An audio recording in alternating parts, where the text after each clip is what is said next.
Bon, je m'appelle Laure Vignier, j'ai ouvert il y a 2 ans une pension pour chats et nacs et que j'ai appelée Motel Cats, et je suis donc à Valoris et j'ai fait un peu tout ça de mes mains avec l'aide de mon mari. Ici on a le local des nacs.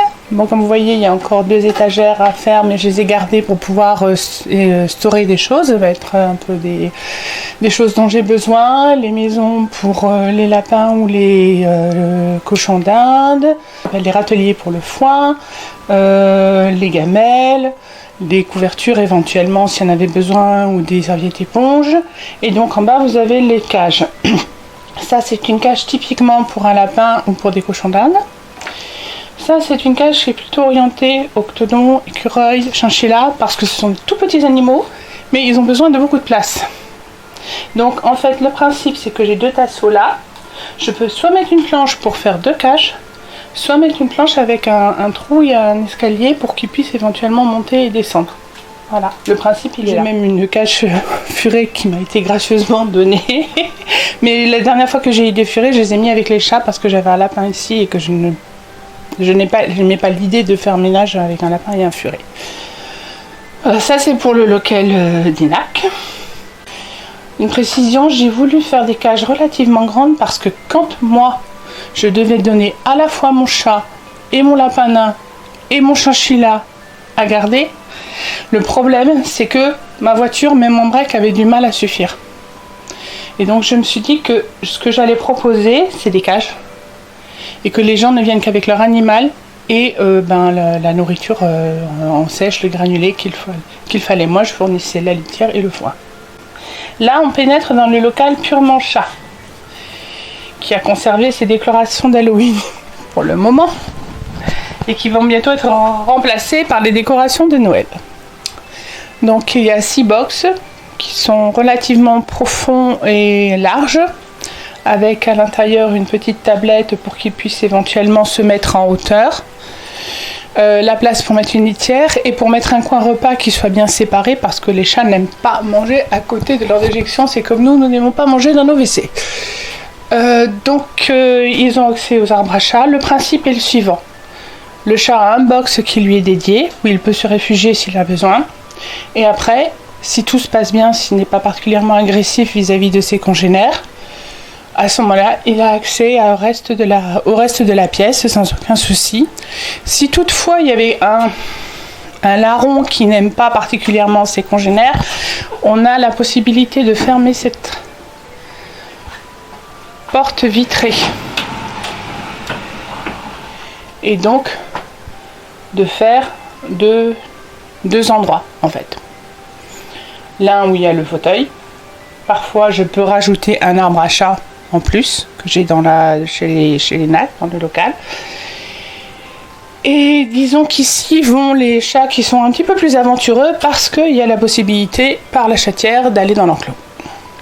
Et les litières sont changées minimum 1 fois par jour, la plupart du temps 2 fois par jour. Donc le matin quand j'arrive, c'est la première chose que je fais, je viens voir comment sont les chats et je regarde dans quel état est leur box.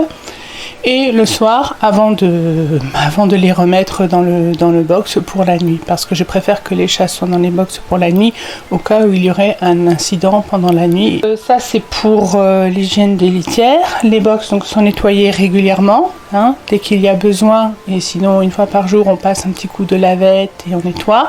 Par terre c'est pareil, c'est nettoyé régulièrement. Et dès qu'un chat quitte le box c'est tout de suite, je vaporise un produit qui est à la fois virucide, fongicide et bactéricide. Donc ma maison est accolée donc à la structure, donc je viens minimum 4 fois, voire 5 fois par jour. Je passe un peu de temps le matin avec eux quand je fais le ménage, ça me permet d'être là avec eux. Je passe souvent un peu de temps dans l'après-midi, là c'est plus des caresses. Parfois je m'installe sur le fauteuil qui est derrière et pour ceux qui veulent, il y a un petit instant câlin. Il y a des instants jeux aussi, il y a des jeux, il y en a un peu par terre là, il n'y en a pas beaucoup, mais sinon il y a des balles, il y a des plumeaux, il y a une balle qui est quelque part qui est lumineuse qu'on peut allumer. Il y en a un peu pour tous les goûts. Donc la pension elle dispose d'un extérieur, comme vous pouvez le voir, c'est un petit enclos, il y a une niche, il y a un arbre à chat Et il y a un arbre à chat que j'ai fabriqué avec du bois flotté en fait, que j'ai trouvé sur la plage. Ça a un avantage, c'est que ça ne prend pas l'eau, ça ne pourrit pas. Et j'avais acheté et accroché des jouets pour chat, mais mes dernières pensionnaires ont trouvé très très amusant de les mettre en morceaux. Donc du coup, il va falloir que je recustomise cet arbre à chat avec de nouveaux jeux. Bon, ce sera la prochaine étape, hein. Donc, pour remplacer ceux qui ont été mis à mal par Thor et Odin, pour les citer, deux dieux scandinaves, qui ont trouvé très très amusant de me mettre en pièces les jeux. En fait, voilà, c'est ça. Il y avait une petite souris, une petite balle, je ne sais pas où ils sont passés. Bon, l'accès à l'enclos, comme vous pouvez le voir, se fait par la chatière et par une passerelle donc, qui est fixée à la porte, qui est maintenue contre la porte, ce qui évite les fuites éventuelles des chats lors de leur déplacement.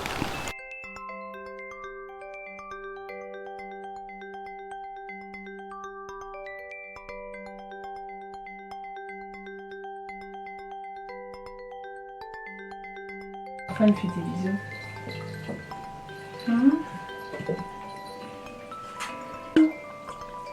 Il a copain, mon loulou.